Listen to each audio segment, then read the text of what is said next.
দুদুল লুকিয়ে আছে এমন একটি খবর ছিল এবং এখানে থেকে তিনি ভারতে পালিয়ে যাওয়ার একটা চেষ্টা করছিলেন।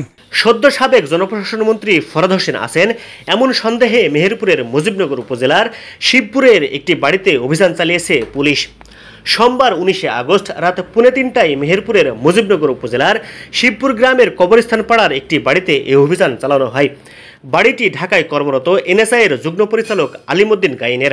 সেখানে উপস্থিত স্থানীয়রা দাবি করেন সোমবার রাত থেকে ফরহাদ হোসেন সেখানে অবস্থান করছেন বলে জানতে পারেন তারা। একাধিক সূত্র থেকে এ তথ্য জানতে পেরে মেহেরপুর জেলা যুবদলের প্রায় অর্ধশতাধিক নেতাকর্মী রাত 1:30 থেকে বাড়িটি ঘিরে রাখে এবং পুলিশে খবর দেয়। পুলিশ সেখানে পৌঁছালে বাড়ির ভেতর থেকে বলা হয় উপজেলা নির্বাহী কর্মকর্তা এবং সেনা সদস্যরা না এলে গেট খোলা হবে না। এভাবে 1 ঘন্টারও অধিক সময় পার হয়ে গেলে সেখানে উপস্থিত হন মুজিবনগর উপজেলা নির্বাহী কর্মকর্তা এবং মুজিবনগর থানার ভারপ্রাপ্ত কর্মকর্তা। অতঃপর বাড়ির ভেতর থেকে গেট খুলে দেওয়া হলে বাড়িতে তল্লাশি করা হয়, তবে তল্লাশি করে ফরহাদ হোসেনকে পাওয়া যায়নি।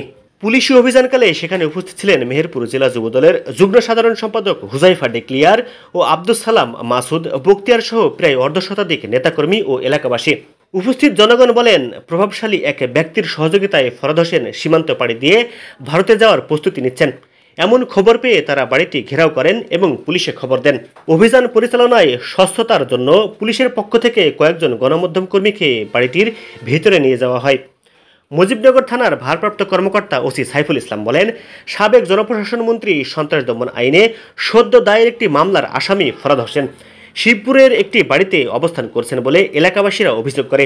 অভিযোগের ভিত্তিতে তাকে আটকের জন্য বাড়িতে তল্লাশি চালানো হয়। তল্লাশি অভিযানে তাকে পাওয়া যায়নি, তবে বাড়ির ভিতরে মানুষের উপস্থিতি ছিল এমন আলামত পাওয়া গেছে। আমাদের কিছু অভিযোগকারী আমাদের কাছে সংবাদ দিলে আমাদের বিষয়টা তল্লাশির জন্য অনুরোধ করে। আমাদের বিষয়টি ঊর্ধ্বতন কর্তৃপক্ষের অনুমতিক্রমে এবং এই বাড়ির মালিক যিনি উনিও বলেন যে আমার এখানে কেউ নাই, আপনারা প্রয়োজনে তল্লাশি করতে পারেন। তার অনুমতিক্রমে আমরা তার বাড়িটি তল্লাশি করি। তার বাড়িটি তল্লাশি করি, আমার কিছু পাওয়া যায়নি।